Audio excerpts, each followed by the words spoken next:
నమస్కారం. వనవానికి స్వాగతం. ఈరోజు వార్తలలోని ముఖ్యాంశాలు. దీపావళి వెలుగుల పయనంలో అమావాస్య చీకటి వీడిన తరుణాన కార్తీక శోభలో వెలసిన శుభగడియ నాగుల చవితి. ఆశల పుట్టల చెంతకు భక్తి విశ్వాసాల అడుగులు చేరగా, ప్రార్థనల గుసగుసలు గాలిలో తేలగా దేశమంతో నాగుల చవితి ఉత్సవాలలో మునిగింది.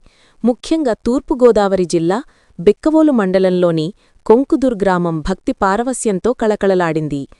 అనాదిగా వస్తున్న నమ్మకం ప్రకారం ఈ పుణ్యదినాన నాగదేవతను పూజిస్తే సకల రోగాల ఛాయలు తొలగి జీవితం ఆరోగ్య సౌభాగ్యాలతో వికసిస్తుందని భక్తుల ప్రగాఢ విశ్వాసం. వైవాహిక దాంపత్య బంధాలలో తలెత్తే దోషాలు నివారించి బంధాలు నిత్యం వర్ధిల్లాలని కోరుతూ మహిళలు ప్రత్యేక పూజలు చేస్తారు. జ్యోతిష్యశాస్త్రరీత్యా కుజదోషము, కాలసర్పదోషములకు అధిదేవతగా సుబ్రహ్మణ్యస్వామిని పేర్కొంటారు.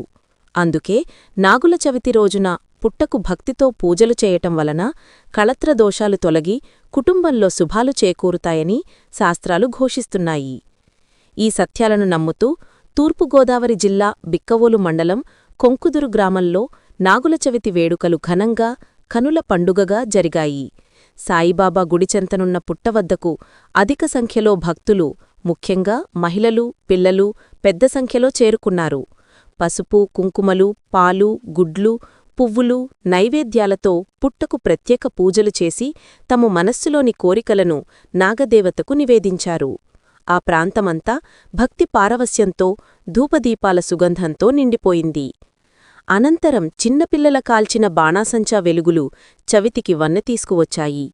నాగుల చవితి కేవలం ఒక పండుగే కాదు, అదొక నమ్మకం, తరతరాల వారసత్వం. మానవ ఆశలకు, ఆరోగ్యానికి, సుఖసంతోషాలకు ప్రతిరూపం ఈ పండుగను మనమే కాక తరతరాలు జరుపుకోవాలని కోరుకుందాం.